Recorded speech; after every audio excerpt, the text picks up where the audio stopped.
Hello? Hello. Can everybody hear me? Ah, great. First of all, let me explain. I'm getting over a cold. I hope I'm getting over it. This is like day 8 of this thing, and last night I had a coughing jag, so if I start to really hack, I'm going to run out. But I'll be back. Hopefully it won't happen.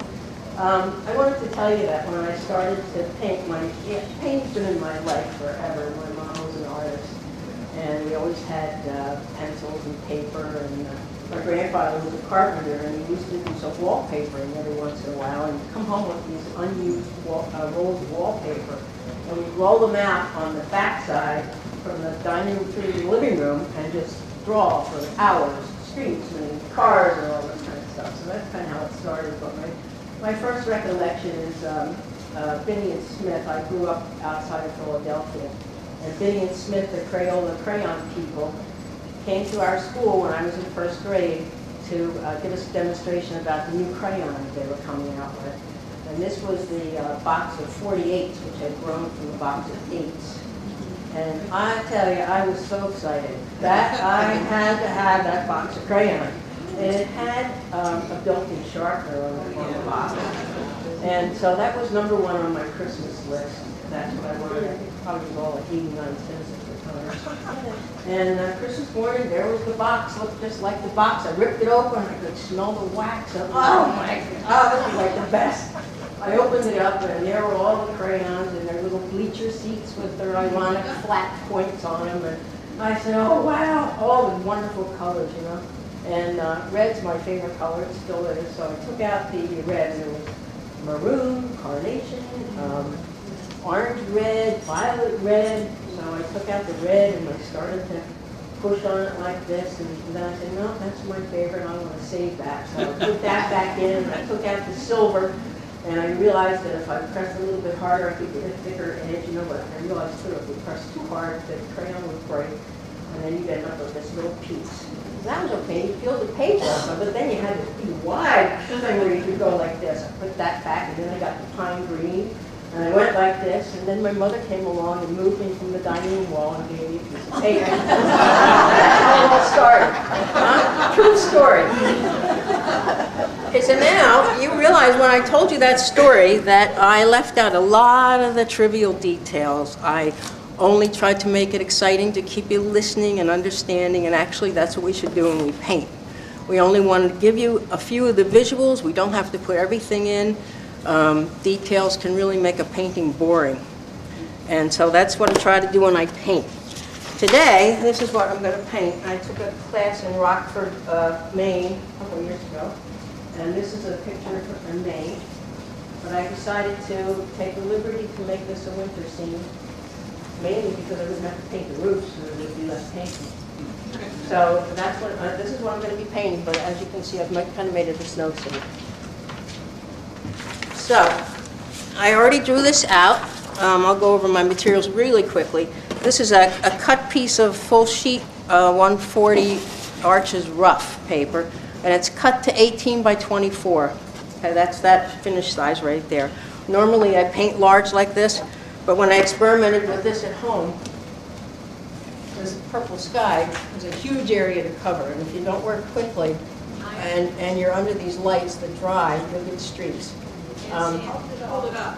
When you put snow on there, it covers up a lot of sins. It's like you're wearing a big shirt. You cover up a lot of sins.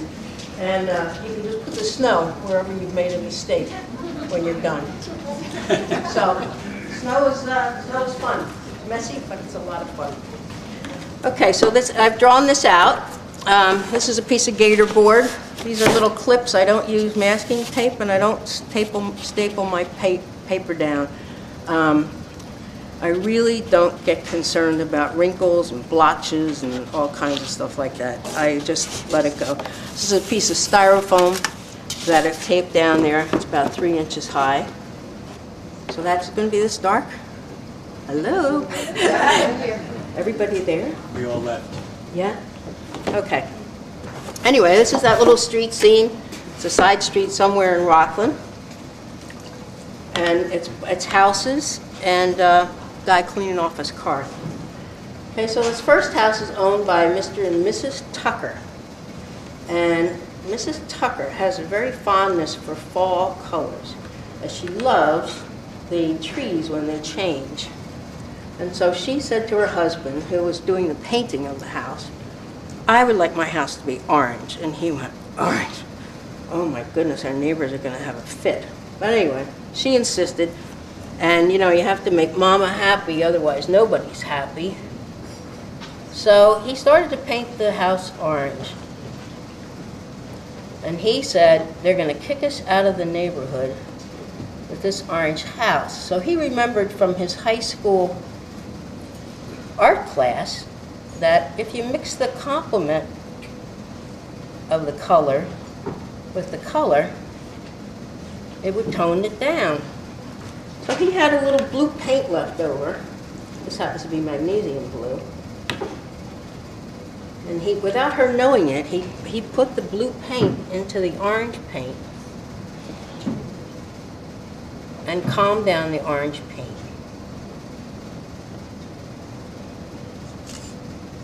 She really never knew the difference. She was quite okay with that when it got done. Oops. Forgot I had a bush there. So this is cadmium orange and magnesium blue. Please ask questions if you'd like. Jinnie, Yes?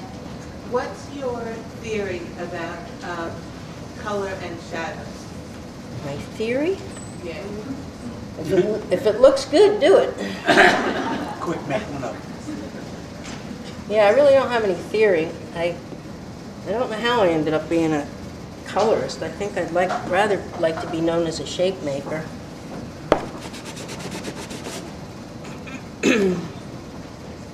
Color is probably the least important thing and probably the most personal. The colors that you pick are colors that you're fond of.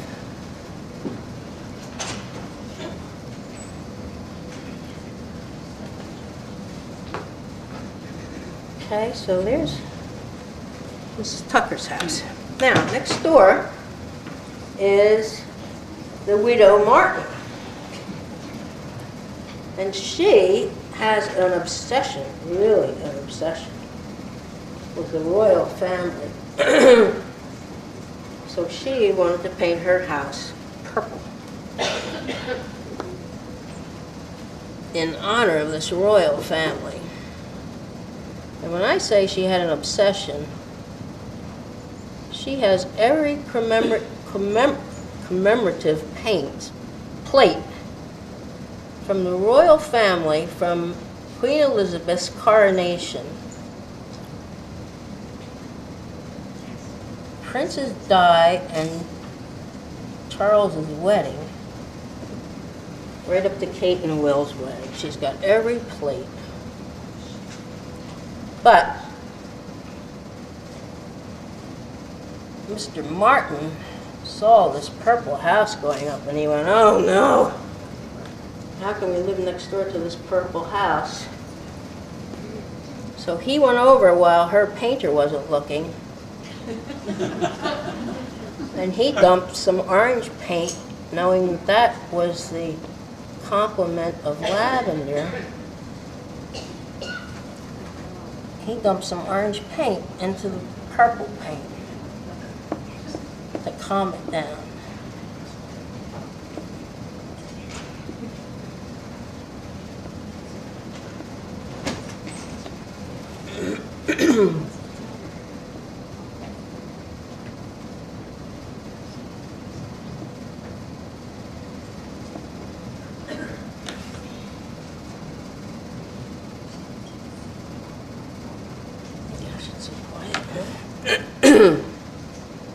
Anyway, the widow Martin found out that there was going to be an Antiques Roadshow in Portland. So she took all her plates, thinking they were worth a lot of money.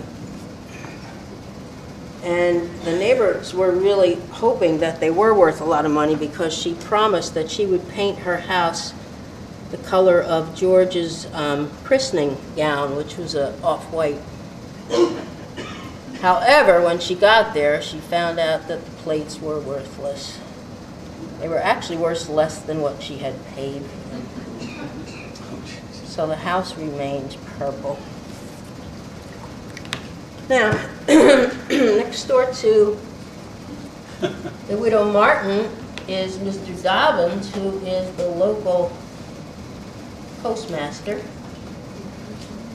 And he loves his job so much that he wants to paint his house the color of his uniform. So he's going to go a little bit blue, get the right color.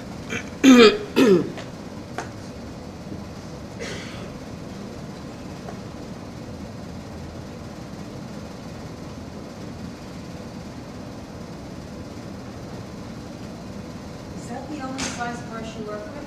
This is it until I get to the, well, you'll see me pick up the other one now. I do most of it with this one.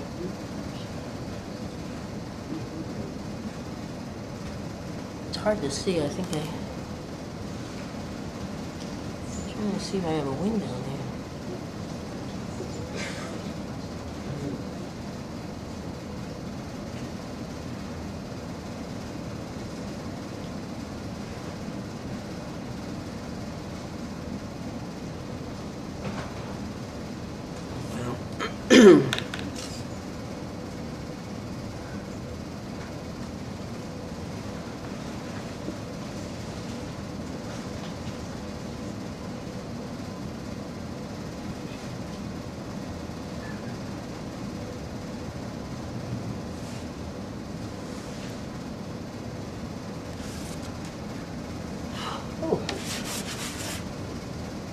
Okay, now this is Maine, so I'm going to put some evergreen trees in there.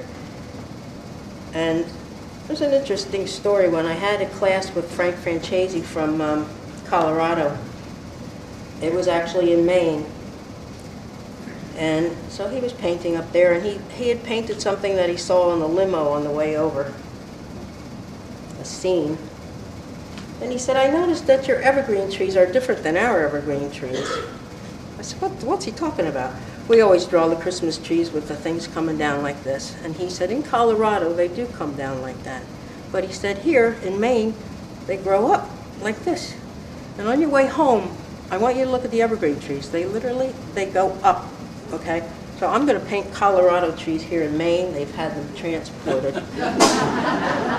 because they look ridiculous. But I really, you know, that's stuff that an artist noticed that nobody else would notice, that these trees are.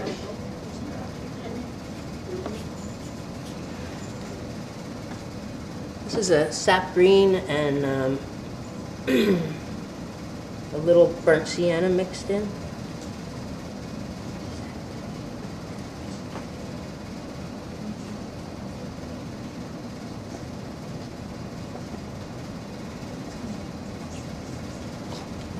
Yay.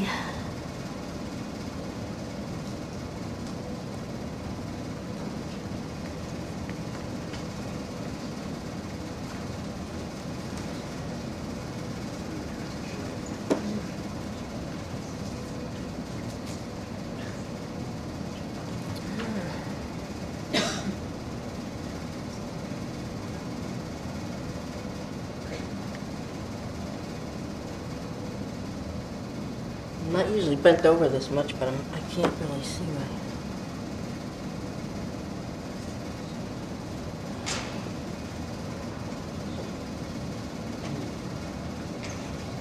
right now I'm just carving out the drawing down to this guy doing his car.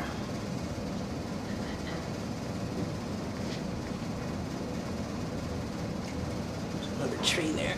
Now I'm going to do a little bit darker tree back there in the back. Would you like a chair? No, I don't ever sit down. You get a different movement with your hands when you sit. It's tighter. Jenny, do you have that brush insured for loss? Believe it or not, John, I have about 10 of these brushes. And a sentence? No, it's a Windsor Newton Oh. Skyflow or something. Good stuff. Picked it up a couple years ago and never let it down.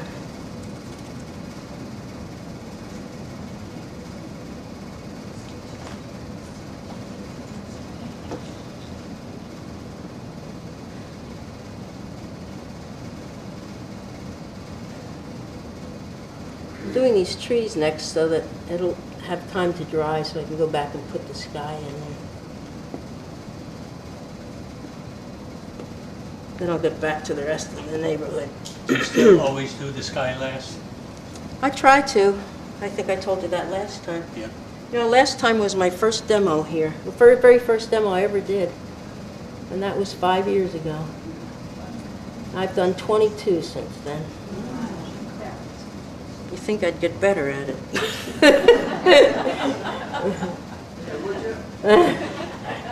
You would.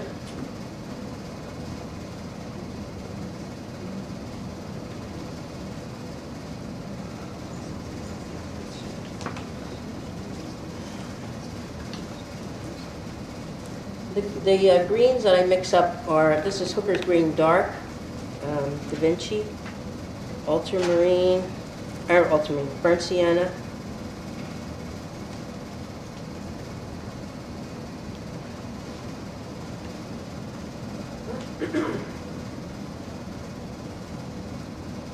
It's still pretty wet, so it's kind of fun. That's what watercolor should be, a lot of fun.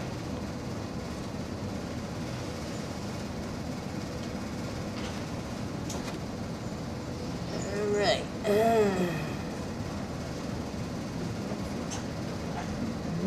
I know there's another tree.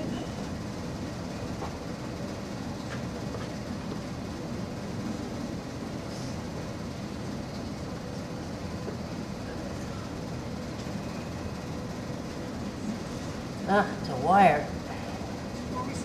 Jinnie, we have a nice view of the back of your head. Good, how's it look? Any roots showing?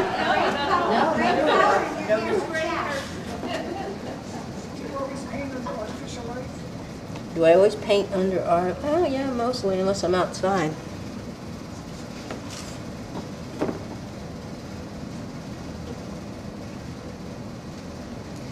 I'm not a very fussy painter, as you could probably tell.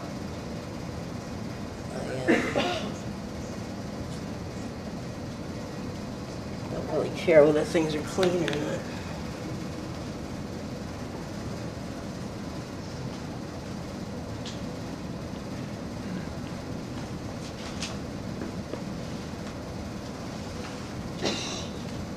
Do you wet the paper or you work dry? I usually work dry. I always work dry when I'm doing a demo. Because they seem to come out lighter anyway, and when you work on a wet paper, you really have to have your values dark because it tends to really dilute it. It's a whole different way of painting though, and it's a lot of fun. So, you know, when I'm getting these puddles down here, I just kind of do this. So runs the other way. You always make the paper flat. Well, it's about an increase of about 3 inches, but at home I paint with it flat. I paint with it elevated, whatever. When the inspiration hits,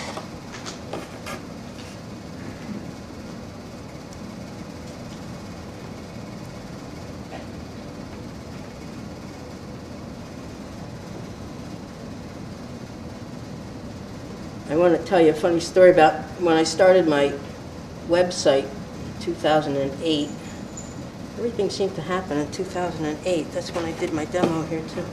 I started my website, and it wasn't too long when the Russians discovered my website. And they picked up a lot of my paintings, and they made videos, and they put music to them.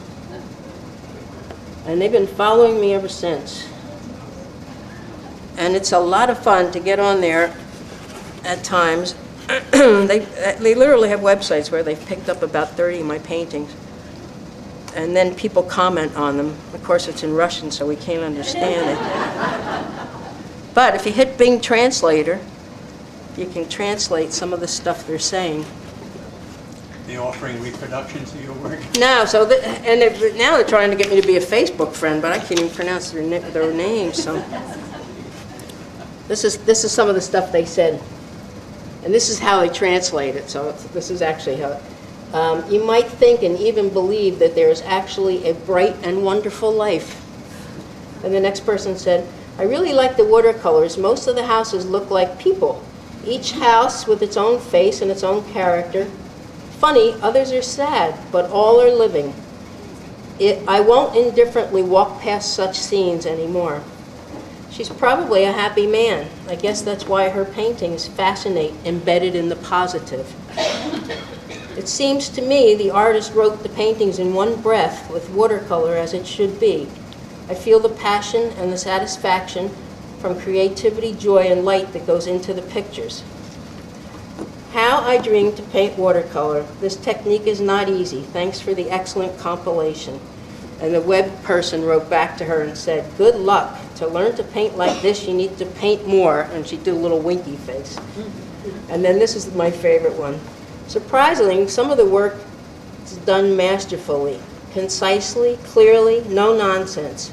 But some on the other hand, look lightly tortured. Probably the work of different years and moods. Thanks for the paintings. Many of the works were liked. So it's a pleasure to get on there. You think, you know, for some reason we think they might think differently than we do, but they don't.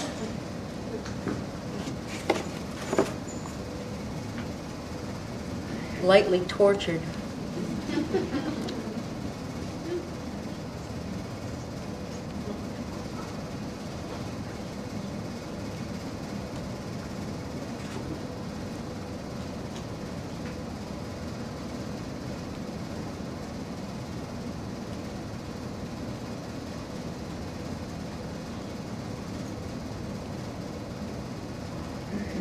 Telephone pole.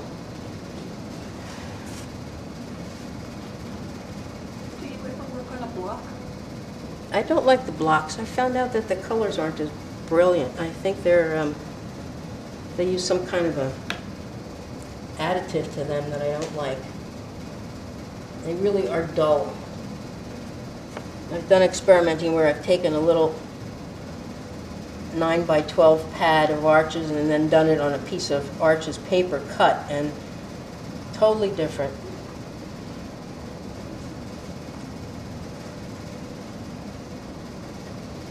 I'm actually designing that shape so that it doesn't it's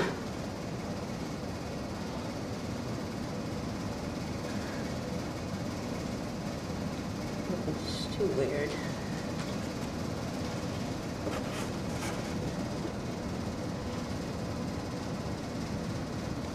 Okay, now, so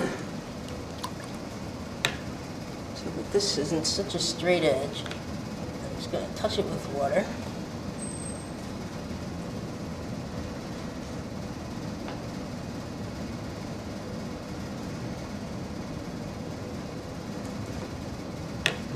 Okay, now, I'm going to do this house.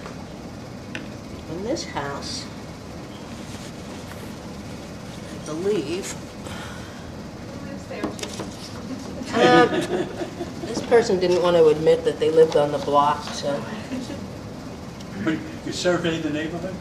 I'll tell you about these people that live here, but I have to wait till that paint dries over there.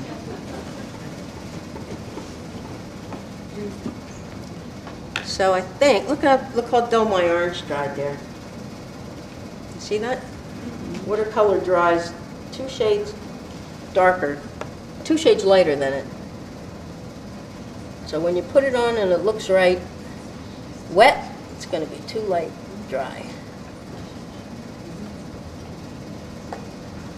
Ooh, Mrs. Tucker loves this.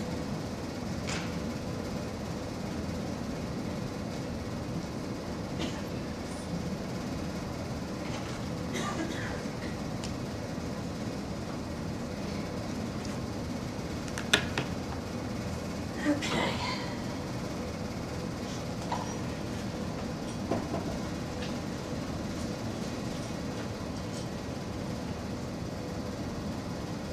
I want to wish you all luck. You have your paintings in the back there today. I did that in 2005, I think. Joined Essex.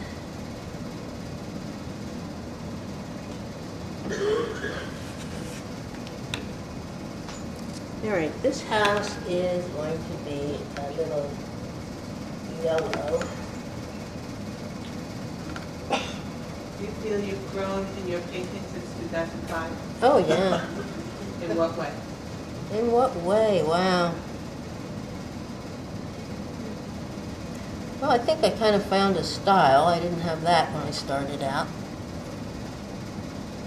When you start out, you know, you start painting from magazines because you really don't have anything to inspire you. And then you kind of branch out on your own. But I realized I needed a style early on.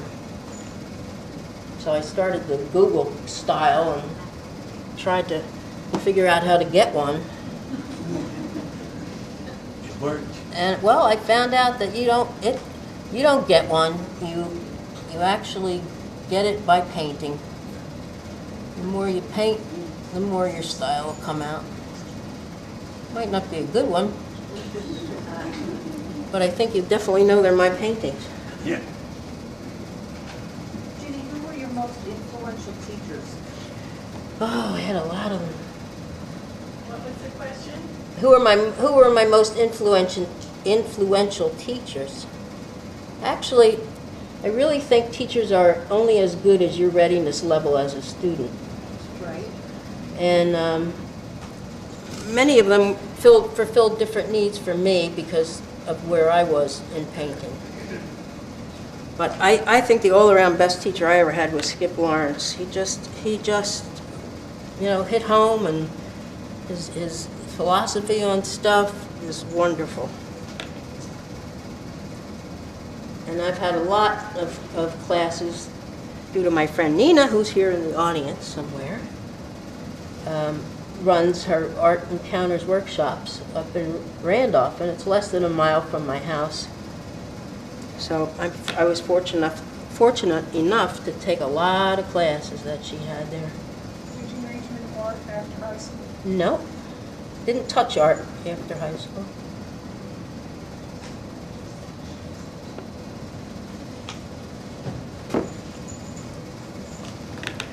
Okay, now, over this house now, this is Mr. and Mrs. Walsh, and they have one son.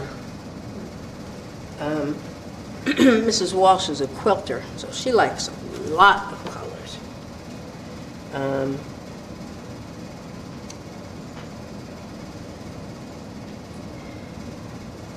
Her son went away to college, and not the first year that he was gone, but the second year he was gone, she decided, well, he's not coming back, so she took over his bedroom to make it her quilting studio. And guess what? After he graduated from Colgate with a political science degree, he couldn't find a job. So he came home, but he had no bedroom. And he came home with a lot of stuff.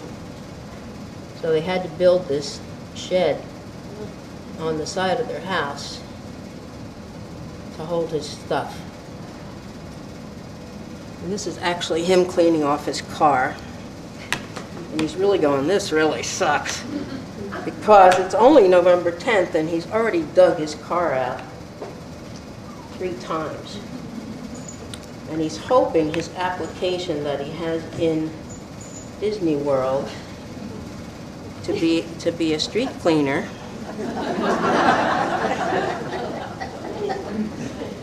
works, and he gets the job so that he can leave this dismal place and maybe have his own room.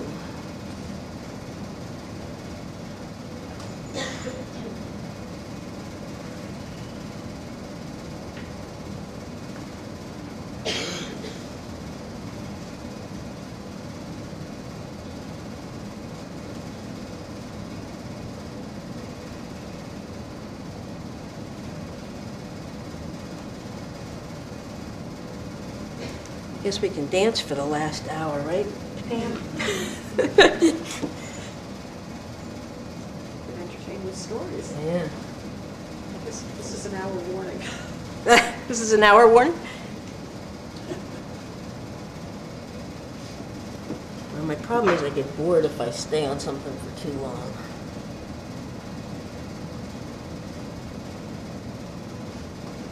Okay.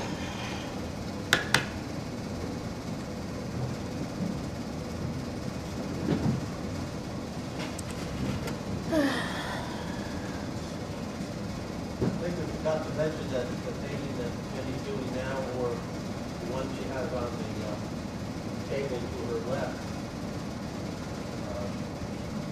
put up for a raffle at the end, so.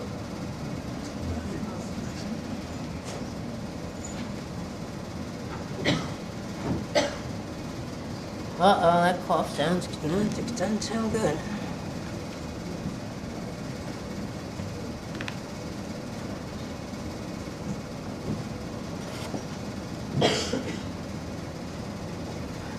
You'd think they would have some White Houses in this neighborhood. Too boring.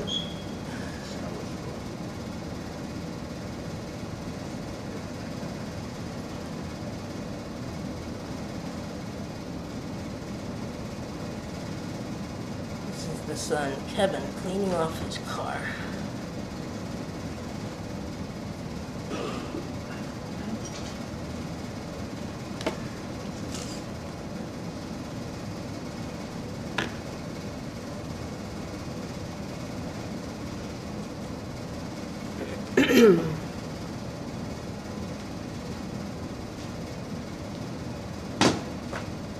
Yep, somebody fall asleep?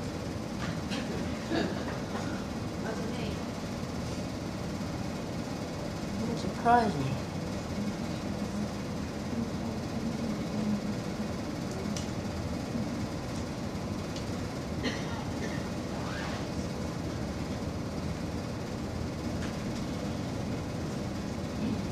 Do you paint every day, Jenny? Every day, At a time of day you like? 6 o'clock in the morning. It seems to be goes with whether I'm inspired or not.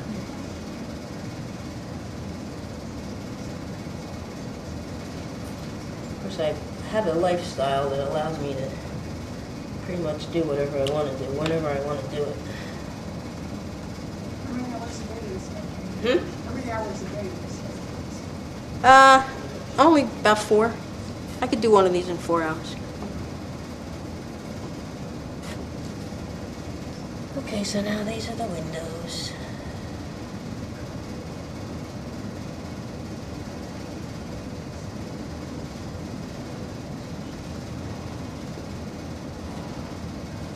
Jenny, which paints do you like? What brand?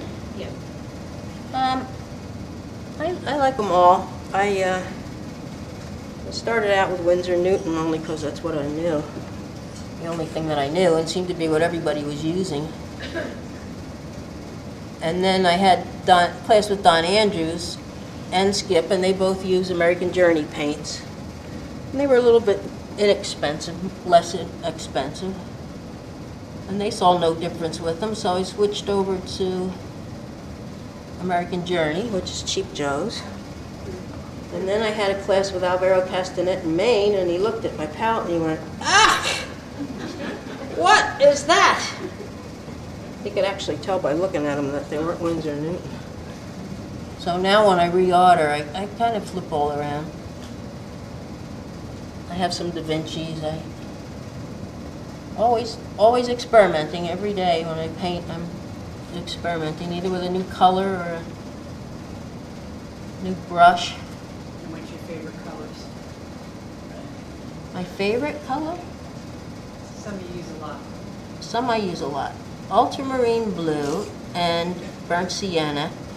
And then I use quinacridone and burnt orange, which is a beautiful burnt sienna, in case any of you.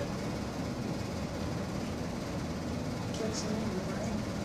That's, I started out with the quinacridones from Daniel Smith, but now they all seem to be making them.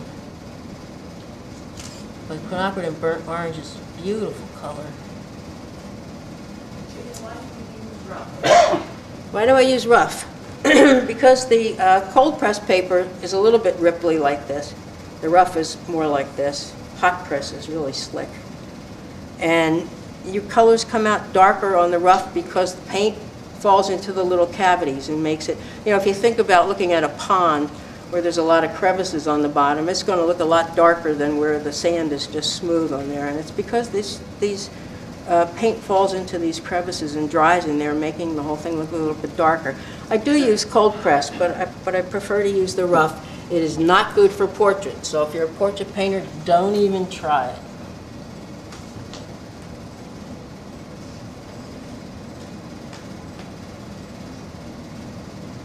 And I don't like hot press at all. But you have to try them all and find out what you like.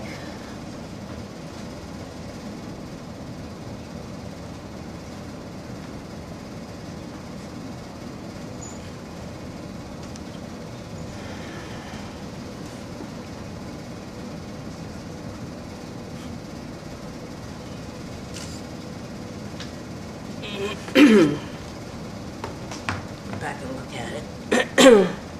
You guys see everything? Jenny, do you need water or anything? Nope. No, I'm fine, thanks. No, I mean to drink or? I have some here with gin in it, like you suggested. John said, I hope there's gin in there. God, that would start talking funny, wouldn't it?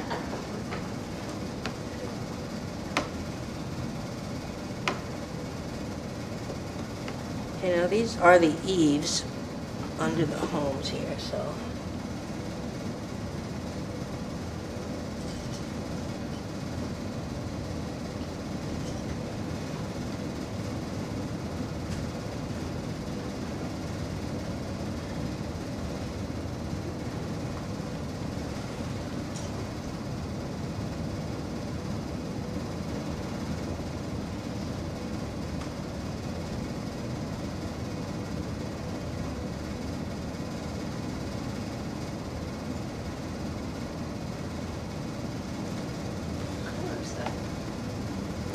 This is manganese blue and permanent rose and a little ultramarine thrown in there.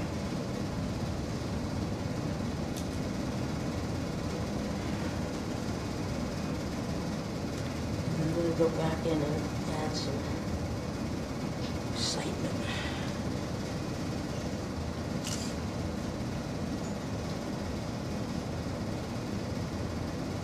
If you haven't tried a snow scene, give it a try. It's a lot of fun. And you can find out, you can cover up a lot of stuff.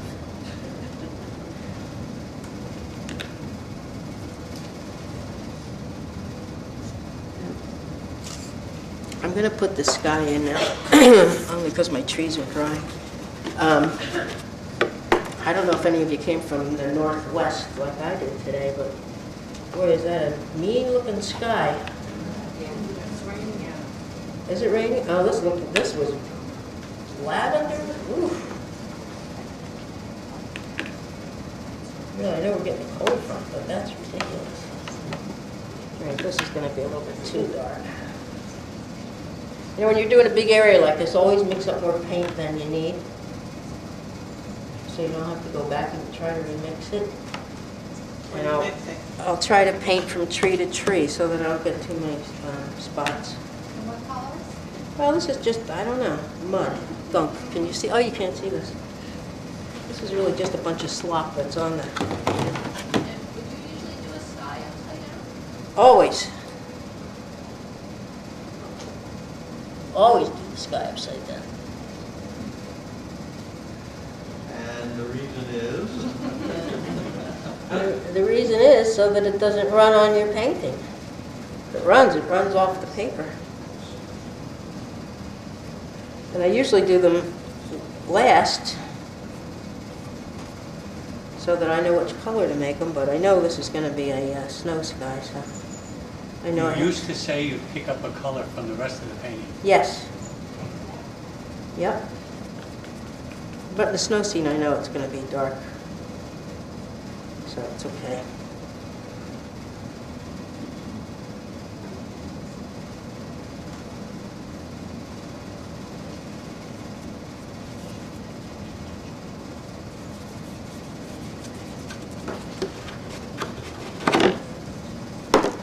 These, by the way, 8 of these in the dollar store.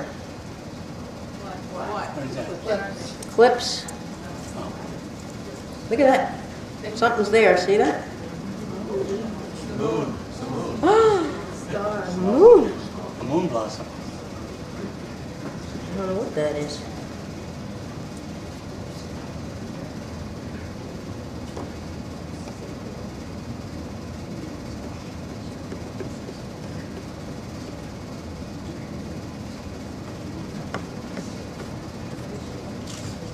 I like to fill these in. I want to fill them in. Nah. And move it forward just a bit because we can't see the bottom edge at all. I don't know the line in the sky. Oh, Push it away. it might just run along there because sometimes you get those backwashes. But again, I don't really worry about anything. It's only a piece of paper and it's only a day. It's only a couple hours. There's, see? Now, I could have gone a lot darker in those trees, but now I have the same color that I had on the sky. Ooh. Picked up green. Do my snow at the bottom.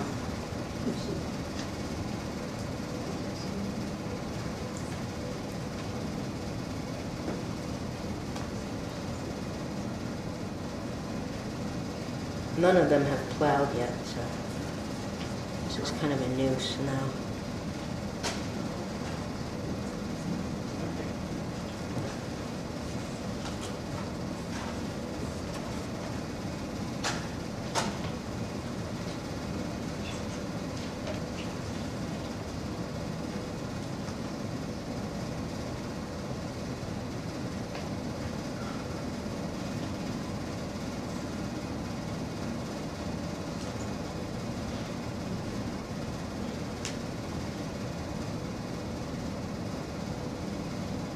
Jeez.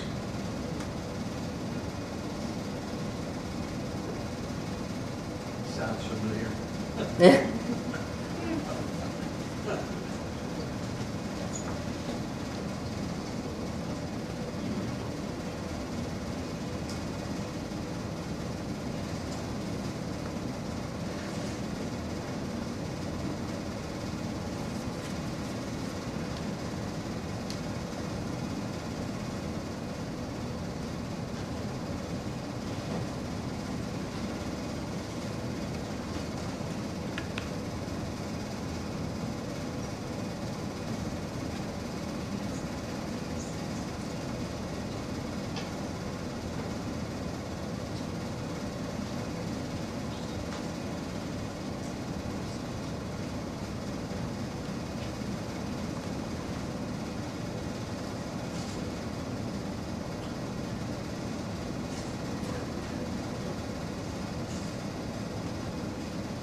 We've got a couple telephone poles in here, and those are only for interest. And since this is a horizontal painting, It adds some verticals to the mix.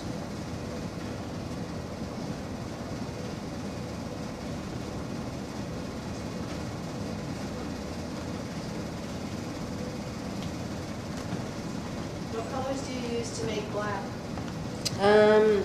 I use phthalo green, alizarin crimson with a touch of ultramarine blue.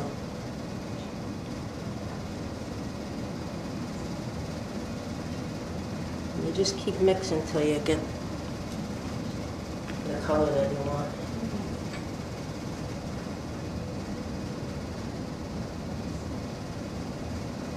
It's a little dim.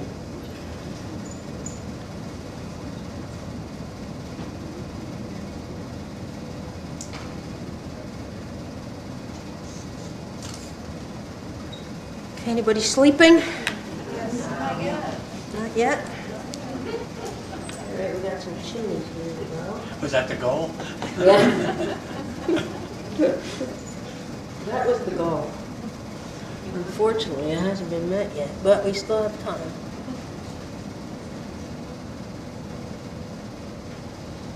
I know, I've been in that audience. It's tough with the dark lights. Usually it's pretty hot in here. How much more do you think you have to do? Here? Well, I have to kind of wait for areas to dry, and I definitely would make those trees darker. And I might have, I'm going to do the doors now.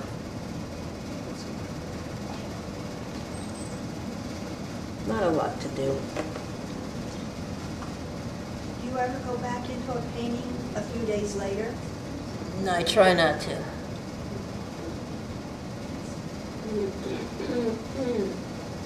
Actually, I can tell whether the painting's going to work by the drawing. If the drawing doesn't work, the painting's not going to work. That's a good thing to remember. If you can't draw, the likelihood of being able to paint is unlikely. See, now that door is all a kilter, but who cares? You always try to make sure that you have the same color paint somewhere else on the paper so it's not sticking out as an eyesore. I'm trying to do as much as I can with this brush. But people don't have the same color during every house and street. What? People don't have the same color during every house and street, so what does it matter? That's true. Can't hear. I couldn't hear her either. I just said that's true. I just agreed to it, whatever it was.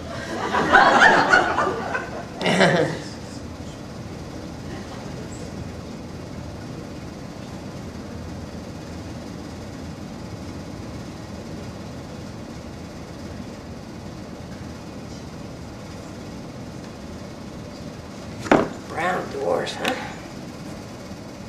A little red in that one.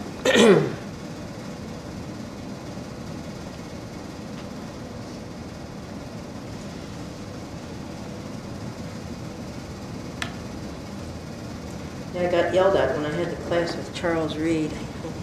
Oh, don't go back into anything. He wanted you to do it all in one fell swoop, which is getting the value right. I wanted to tell him, you may be painting for 70 years, but I've only been painting for 15.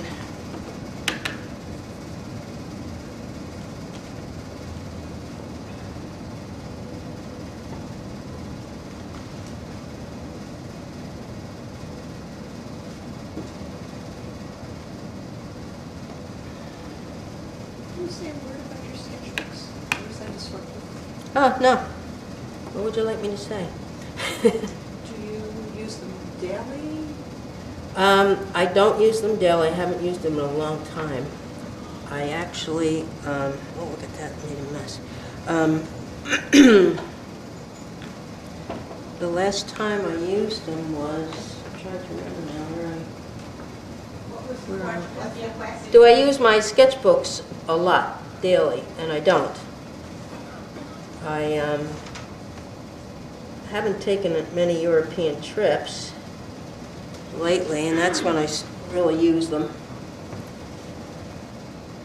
And what I do is I come home with about 300 or so photos on my camera,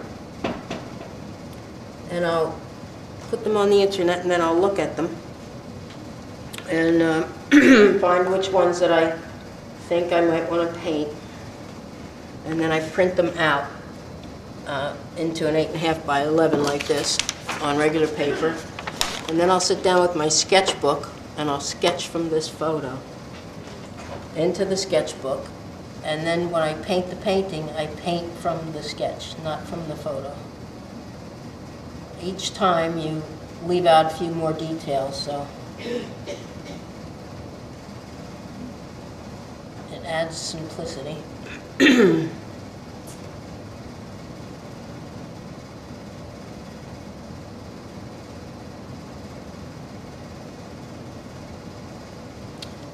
Okay, now I'm going to have to change my brush. Is that a 1 inch or 2 inch?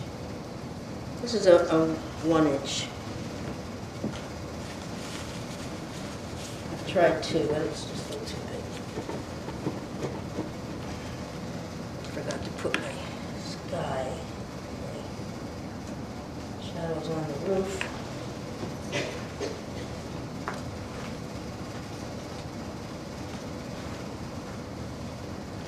This is the snow swooping down, getting heavy, about to leak into the house.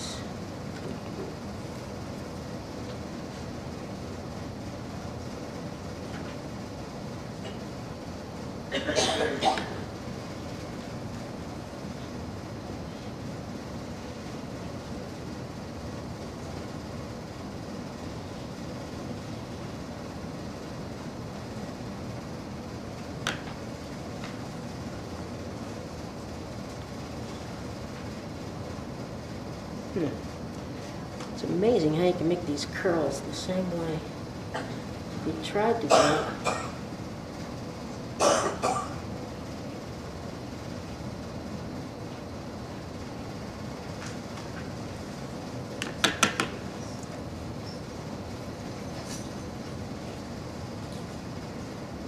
You see how dry, how light my trees died?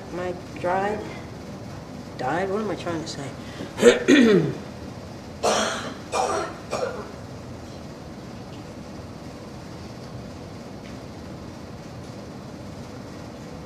Whoops. Paint it right in that. Wrap these little things in cardboard, so if that happens, I can just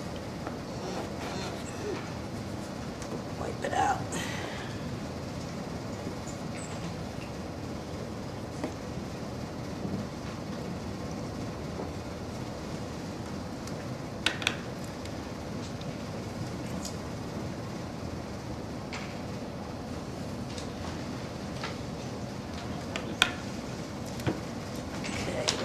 I think his car, I'm going to make it a little gray. And to make a nice gray, this is cerulean and orange. A nice gray.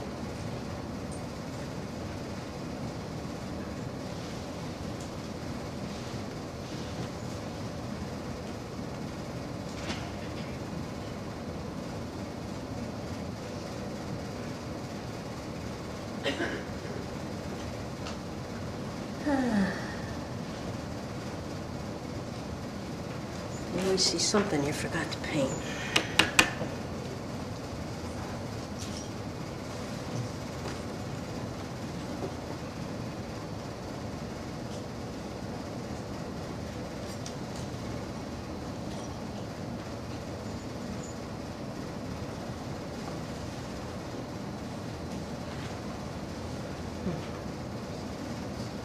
See anything else? Okay.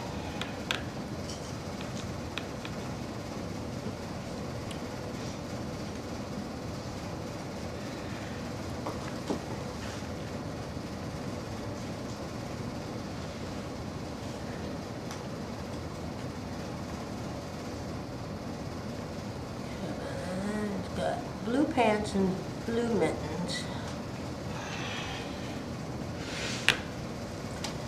And now I'm going to change to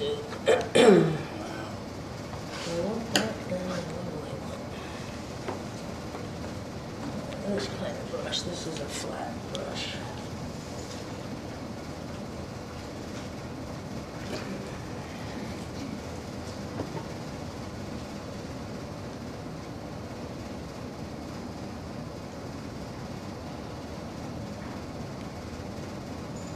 There's a turtleneck on.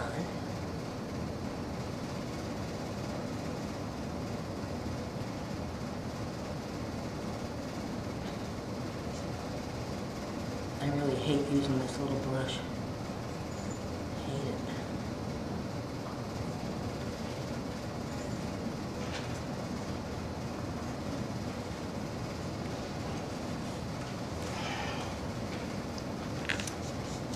it. And stop sign. Tedious.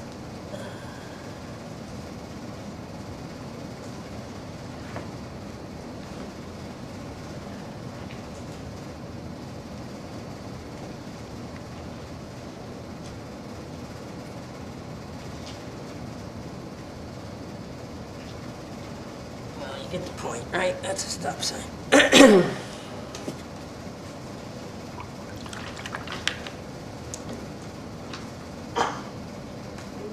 got some boots on here.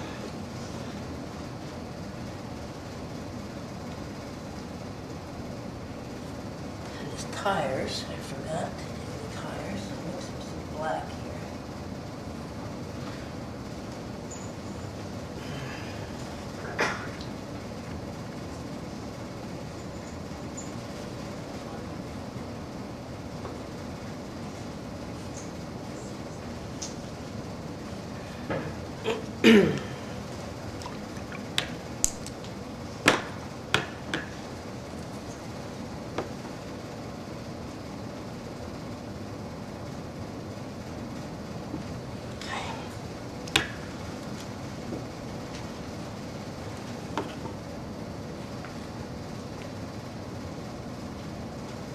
Back of the stop sign. That's the front of the stop sign.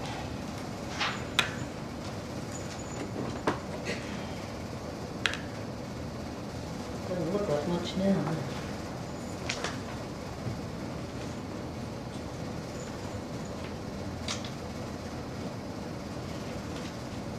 So I feel like my work really improved when I decided to paint every day.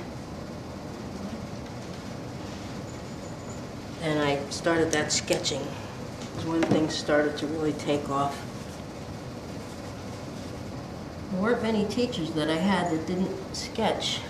They all recommended it. And I said, no, not me. I'm much too impatient for that. But once I decided to do it, it paid off.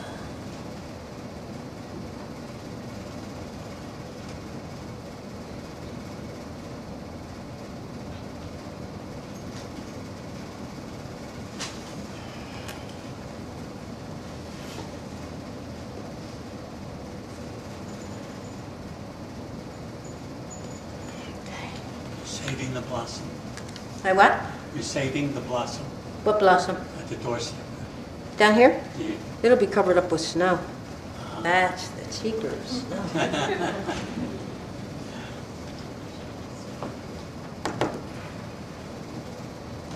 Yeah, actually, I could go a lot darker than this. You'll see how the snow will make it really look faint.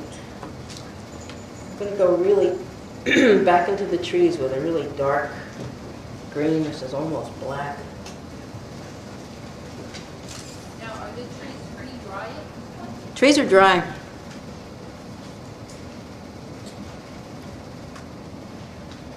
What colors is this?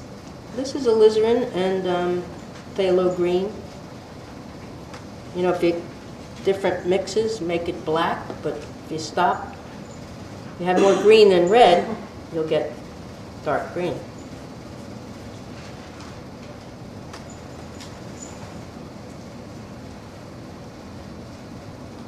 There must be something on the paper, or it's not.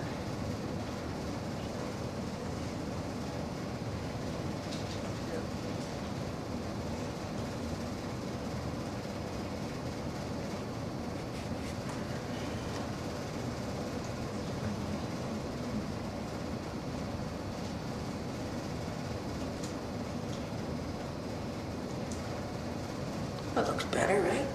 Better tree. Plus you'll see the houses pop when this dark gets in there. The snow.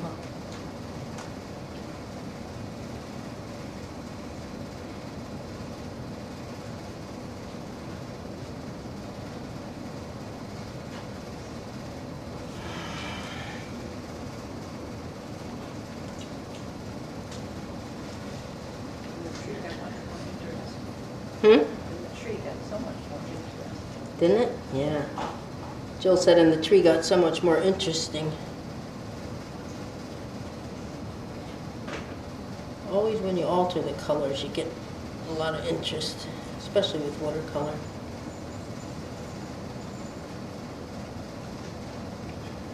I really want you to notice those trees on your way home.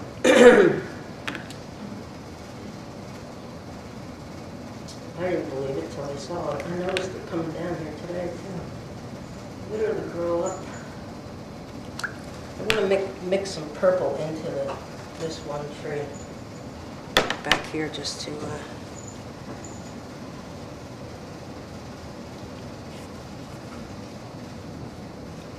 a little bit more exciting.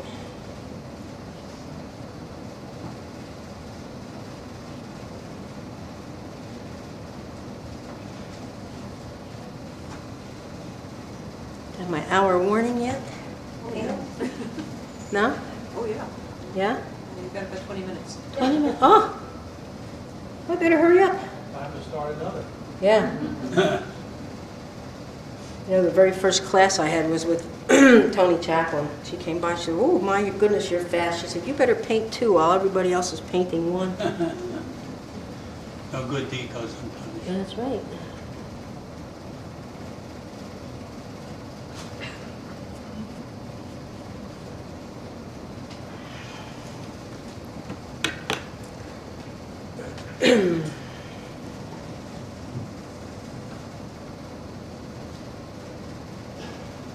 I know from past experience that I can go a lot darker in these roof edges.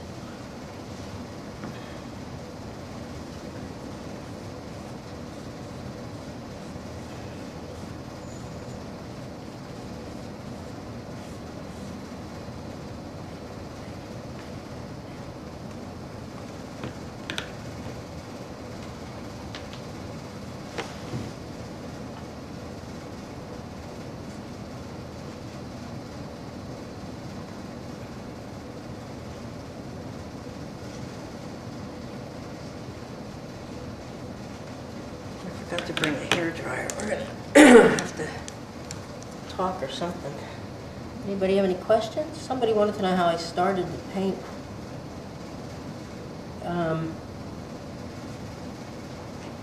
When I was working, I decided that I might want to retire early. So I thought, what can I do to supplement my income? Because when you retire early, your pension's not nearly as big as it would be if you made it till 65. So I took up acrylic painting, and I did a couple restaurants and people's houses and bathrooms. And it wasn't long before I realized this is not for me. I wasn't comfortable in their houses. And when you're painting on somebody's wall, you know, it's not like this where you decide not to show it. It's there. And I had a class with these people in Englewood that were faux painters. Taught you how to paint marble and things like that. And I told them that I was going to do it when I retired. She looked at me and she said, what, are you crazy? She said, first of all, you're on toxic paint. You're working with toxic paints. Secondly, you're working on scaffolding. She said, if I could do something else, I certainly would do it. Plus, you have to hook up with an interior decorator, because she said, as they've shown you today, there's over 160 different types of marble. And your client might say to you, I want a marble wall. And you're thinking one kind of marble, and she's thinking the other. Before you know it, the wall's done, and it's the wrong color. So she said, why don't you watercolor? So I thought, maybe I will. Then good old Pfizer came out and bought Werner Lambert out. And I was able to retire with full pension at 57. And a week later, I was on a plane to Bermuda to study with my first watercolor teacher, Brian Atyo, out of Toronto. Had no idea who he was, no idea where I was going. I didn't even know if there was a right or wrong side to the paper. And that started it. And that's how I got started with. How did you know to choose him? How did I what? How did you know to choose him as an instructor? To choose him? I got on the internet and I found Hudson Valley workshops. And I really wanted to study with Alvaro Castaneda. I liked his work, and my second choice was Skip Lawrence. So I called him, and she said to me, oh, she said, he's one of our most favorite artists, and he books up really early. That class is full. So I said, oh, well, what about Skip Lawrence? She said, oh, he picked our second most popular painter, and he's also filled up. So at that point I said to her, well, what time does this catalog go out? She said, well, it goes out in January, and here it was May. So I said, well, is there anything left? She said, well, there's a couple workshops, weekend workshops, acrylic workshops. I didn't want that. And then she said, and of course, there's our Bermuda trip. And I went, Bermuda trip? So I said I didn't think so, and then when I hung up, then I thought about it, and I said, why not? So I retired on Halloween of 2000, and I was on the plane November 1st to Bermuda for my first class. And I loved it.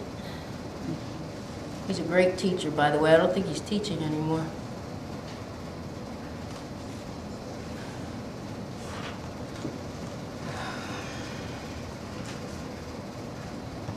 I'll make this license plate yellow.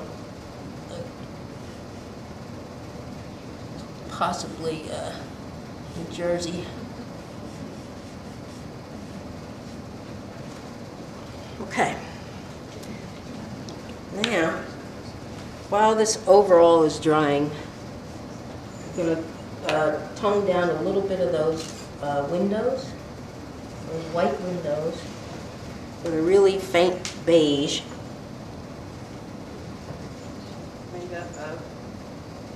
Made up of cerulean and cadmium orange or Halloween orange. I think this is cadmium. I think I ran out of Halloween, which is Cheap Joe's.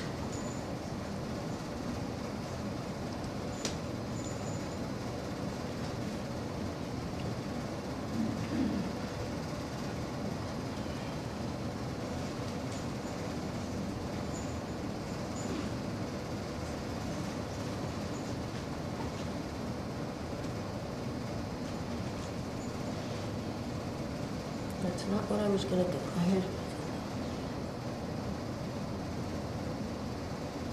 Now, normally what I would do is if I was home, I would stop painting, and I would prop it up in one of my mats like that and take it upstairs while I was watching television at nighttime, and then just kind of glance at it to see if there's anything glaringly wrong with it.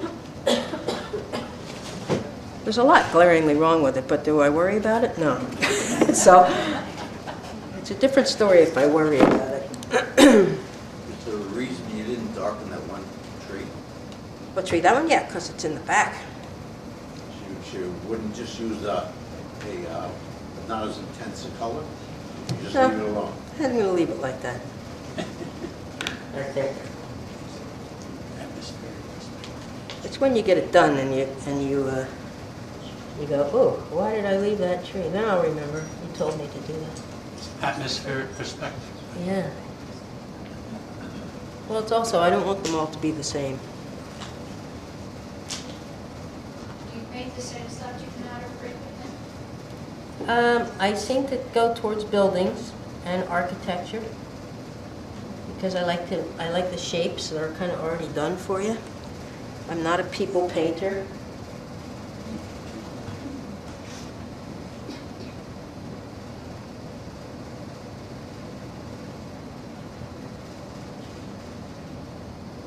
You have to paint what inspires you, otherwise the painting's gonna look like it when you're done.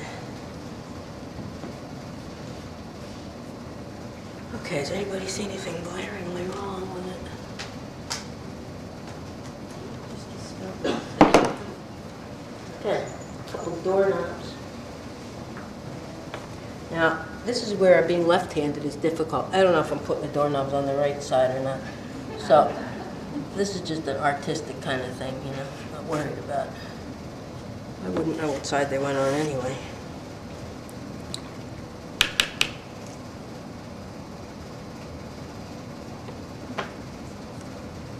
Okay, now, if you are using watercolor and you use white watercolor to make the snow, it'll just dissolve right into the paint. It doesn't show up well at all. So you need to go to either gouache or acrylic. And I use acrylic on these other ones, but boy is that messy. Gouache is a little bit kinder to your clothes and your hands. So I really would like this to be a little bit more drier. Nobody has any questions? Are you sleeping? No? Don't you do a painting a day, did you say? Yes. When I have material, when I don't have material, I recently started to do abstracts, and that's why, because I ran out of material. So there's a certain freedom to doing abstracts. You don't really have anything to follow, and you just can start out with nothing and just go along. Oh, I know what I forgot. You see what I did? So when you say material, you mean pictures? I mean, yeah, I have been over all my European painting pictures at least 10 times. At least 10 times. And we'll do the same subject numerous times. Where was I going? Oh, the window here. And they all come out different. So if you're ever going to repeat something, don't be afraid that it'll be just like the other one, because I can show you just with this painting here, that one. This is the first one I did, and I did it big, and then I said, well, I better not do that in front of them because I can't get the sky to dry properly. See the telephone pole?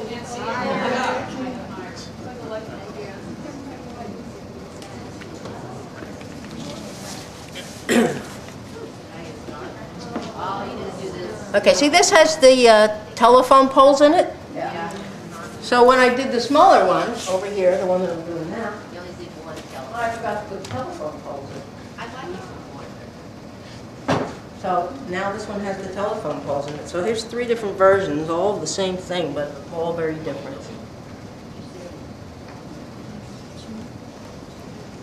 Okay, so now here's the fun part. Get a little bit of white gouache, toothbrush,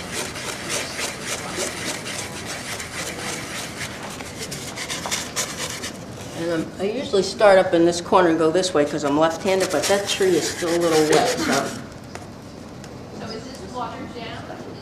this is watered down. And is that acrylic gouache? This is gouache. Okay.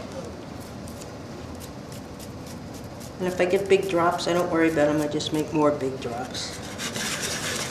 Why don't you use kosher salt instead? I don't like salt. I don't like to use any gimmicks. This toothbrush is about as far as I'll go.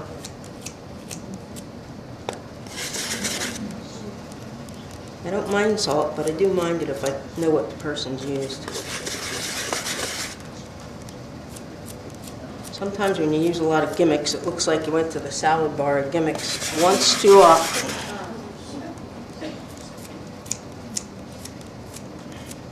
I'm actually too impatient. That's the real problem.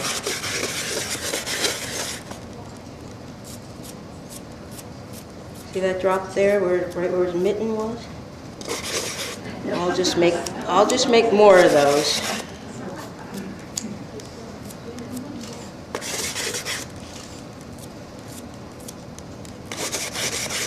You know, the acrylic with much bigger drops.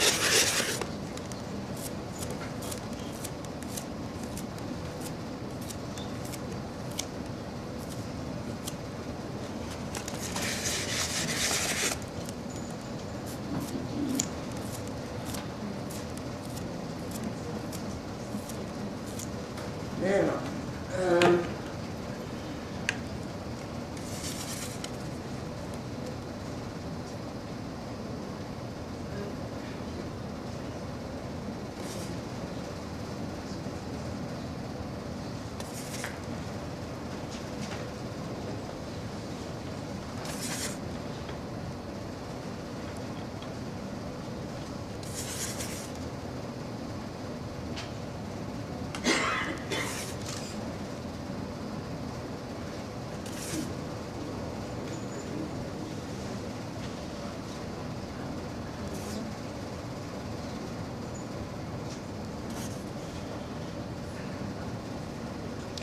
it's also when you do this, you can, if you have any really pointy edges, you can actually make them a little smoother because the snow is not really pointy. Did that make sense? I don't know.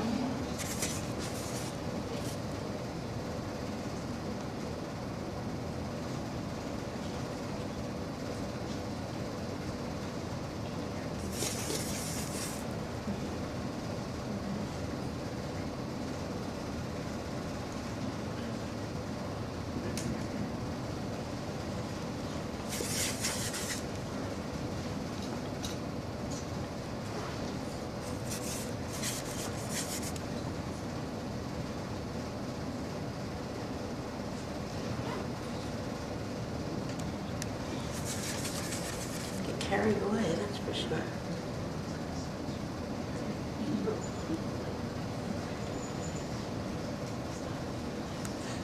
Okay. Now you sign your name, and usually pick a color that's complementary to the whole painting. So, and put it in a spot where it's not out of the way. You always sign your paintings the same way. It becomes your logo, your company logo. And I like to sign them up into the painting because I might crop off the bottom when I'm framing. I do my own framing and matting. Okay. Now, the good part about using acrylic, white acrylic, is you can go back over it after you've put the snow in and make these things darker, and the white will still come through the watercolor paint. I don't know what will happen with the gouache. I have a feeling it'll smear. But anyway, that's it.